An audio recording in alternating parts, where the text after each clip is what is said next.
Good morning. आज हम discuss करेंगे basis of accounting. Basis of accounting क्या होती हैं? दो बेसिस ऑफ अकाउंटिंग होती हैं, कैश बेस अकाउंटिंग और एक्रूअल बेस अकाउंटिंग, जिसे हम मर्केंटाइल बेस ऑफ अकाउंटिंग भी कहते हैं। क्योंकि इंडिया में एक्रूअल बेस अकाउंटिंग की जाती है, क्योंकि it is a fundamental concept. बताया था आप लोगों को, प्रिंसिपल से पिछले डिस्कस किया था। फंडामेंटल क्या है? Going concern concept, consistency concept और accrual concept. Going concern concept का मतलब होता है बिजनेस चलते रहना है, बंद नहीं करना, ना उसकी सिग्निफिकेंट किसी को कम करना है। ये उद्देश्य होना चाहिए, तब अकाउंट लिखे जाते हैं, बनाए जाते हैं। दूसरा कंसिस्टेंसी कंसेप्ट कहता है कि जो भी प्रिंसिपल या प्रैक्टिस अडॉप्ट करोगे वो फॉलो किया जाएगा ईयर आफ्टर ईयर, उसमें चेंज नहीं कर सकते। ये कंसिस्टेंसी कंसेप्ट कहता है। और एक्रूअल कंसेप्ट कहता है कि जो भी ट्रांजेक्शन रिकॉर्ड किए गए जिस समय किए गए उसी समय रिकॉर्ड किए जाएंगे। ये नहीं देखा जाएगा कि उसका सेटलमेंट कब हुआ। तो इंडिया में जो कि एक्रूअल बेस फंडामेंटल कंसेप्ट है, तो एक्रूअल बेस अकाउंटिंग होती है। परंतु बेसिस ऑफ अकाउंटिंग दो हैं, cash base accounting and accrual base accounting, जिसे हम मर्केंटाइल बेस अकाउंटिंग भी कहते हैं। The most significant function of accounting is to determine profit earn और loss incurred by the business during the accounting period. Most significant function accounting का यही होता है कि प्रॉफिट को निकालना, कितना प्रॉफिट हुआ या लॉस इंकर्ड किया ड्यूरिंग द अकाउंटिंग पीरियड में बिजनेस ने, उसको फाइंड आउट करना होता है। प्रॉफिट अर्न या loss incurred by the business can be determined either cash base of accounting और एक्रूअल बेस ऑफ अकाउंटिंग। दो तरीके से हम निकाल सकते हैं। कैश बेस अकाउंटिंग क्या होती है? Cash base accounting is a system in which transaction are recorded when cash is transacted. जब कैश लिए जाएंगे या दिए जाएंगे, मतलब वेदर कैश रिसीव और cash paid. It means revenue is recognise on the receipt of cash. इसका मतलब ये हुआ कि रेवेन्यू जब कैश मिलेगा तभी रिकॉग्नाइज किया जाएगा। Likewise expenses are recorded as incurred when they have been paid. इसी तरीके से एक्सपेंसेस वही रिकॉर्ड किए जाएंगे जिनका हमने पेमेंट कर दिया है। ये कैश बेस अकाउंटिंग कहती है। The difference between total income and total expenses is represent profit or loss। इन दोनों का जो डिफरेंस होता है टोटल इनकम का टोटल एक्सपेंसेस से माइनस इनकम, मतलब तो वो हमें प्रॉफिट कहलाता है। वो बिजनेस के अकाउंटिंग पीरियड का प्रॉफिट हो जाएगा। दस when cash base accounting is followed जब कैश बेस अकाउंटिंग फॉलो की जाती है तो आउटस्टैंडिंग एक्सपेंसेस, आउटस्टैंडिंग मतलब वो खर्चे जो देने बाकी हैं। प्रीपेड एक्सपेंसेस वो खर्चे जो हमने एडवांस में कर दिए हैं। And income receive at advance, या कोई इनकम एडवांस में रिसीव हो गई है। और एक्रूड इनकम मतलब income earn but not receive. Income तो अर्न हो गई परंतु रिसीव नहीं हुआ, इसको नहीं कंसीडर किया जाता है। तो receipt and payment account prepared in case of non profit organisation. Non profit organisation में रिसीट एंड पेमेंट अकाउंट बनाया जाता है। नॉन प्रॉफिट ऑर्गेनाइजेशन कौन होते हैं? वो ऑर्गेनाइजेशन होते हैं जिनका मोटो प्रॉफिट अर्न करना नहीं होता है, बल्कि वेलफेयर ऑफ द सोसाइटी का काम करते हैं। जैसे हॉस्पिटल हैं, स्कूल्स हैं, कॉलेज हैं, चैरिटेबल ट्रस्ट है, एक्सेट्रा। तो receipt and payment account prepared in case of non profit organisation, ये कैश बेस अकाउंटिंग पे ही बनाया जाता है।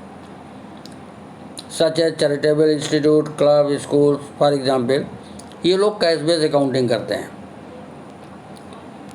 इसे एडवांटेज कैश बेस अकाउंटिंग क्या है?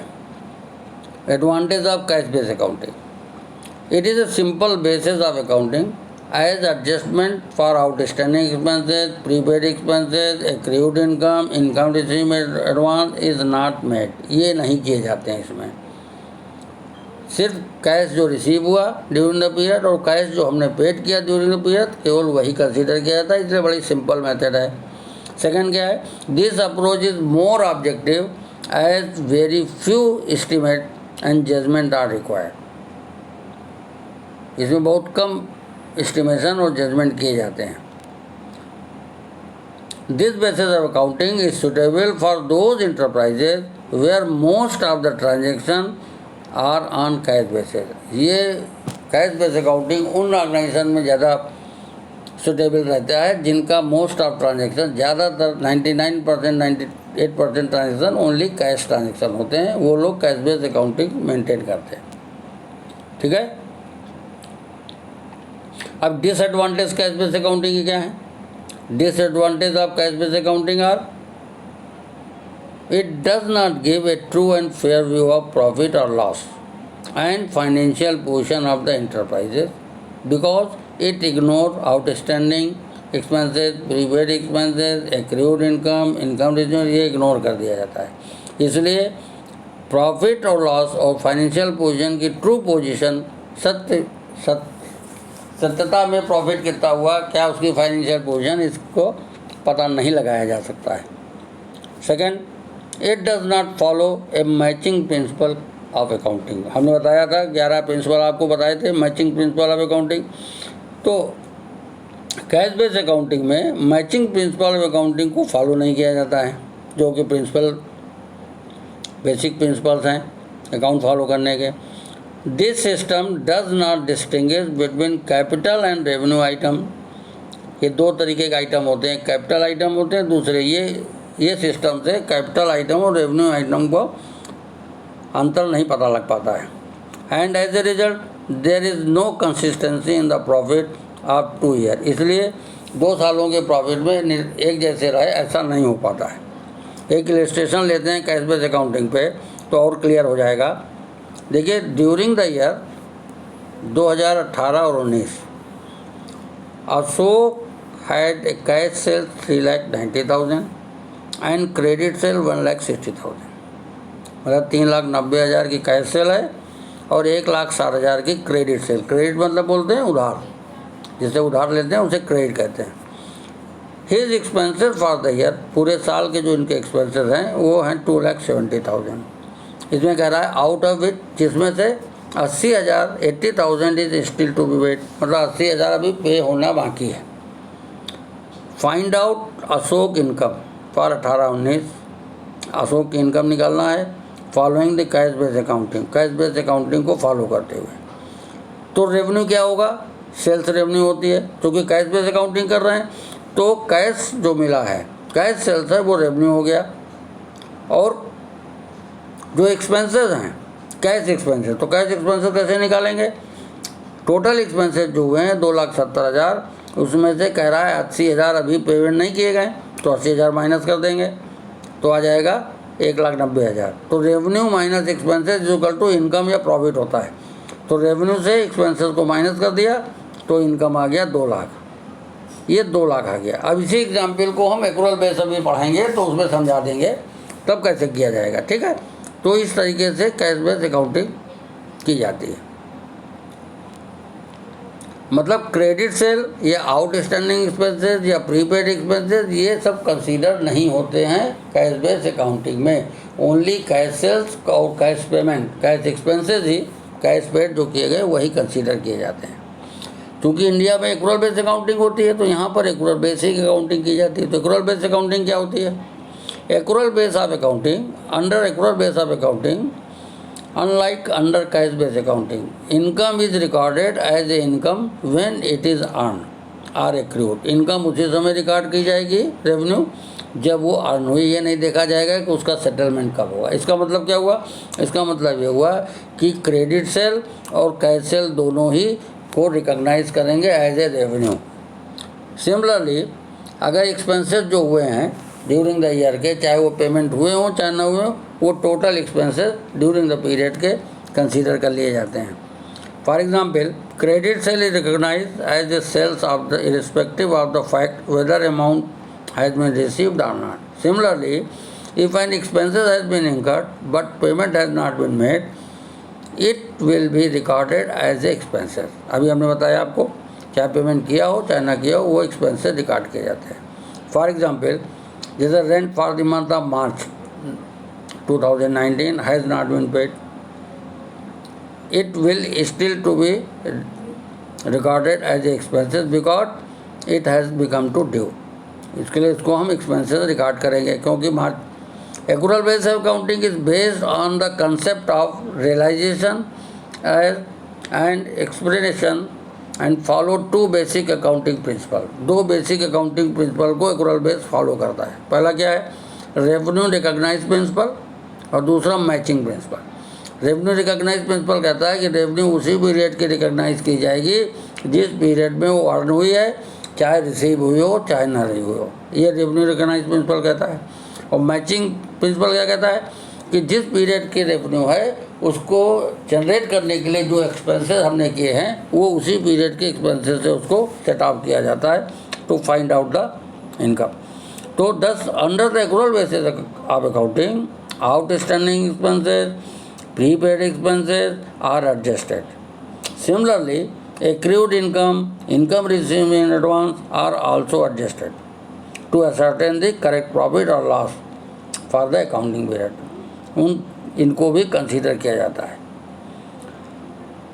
It may be noted that the Companies Act 2013, company का एक्ट 2013 में जो अमेंडमेंट हुआ, required companies to follow the accrual base of accounting in maintaining the books of account.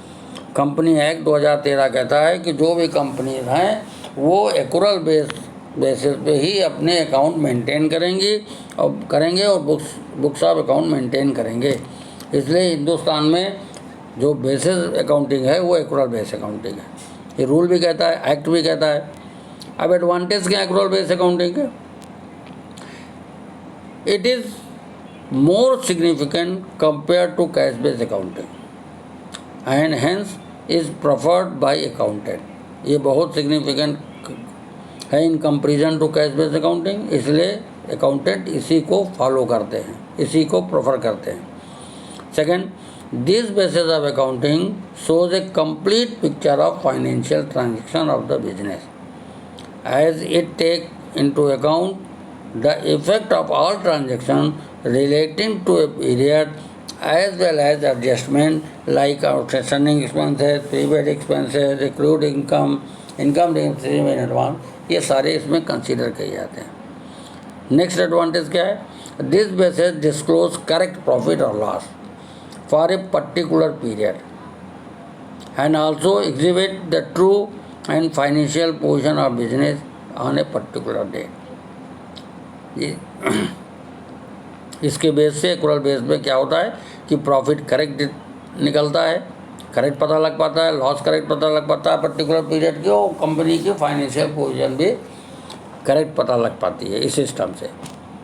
Next, it reflect true profit और loss during the accounting period, therefore had wide acceptable. इसलिए ये सही profit and loss को पता लगता है इस system से, इसलिए सभी लोग इसको ज़्यादा एक्सेप्टेबल है, सभी लोग इसको ज़्यादा एक्सेप्ट करते हैं।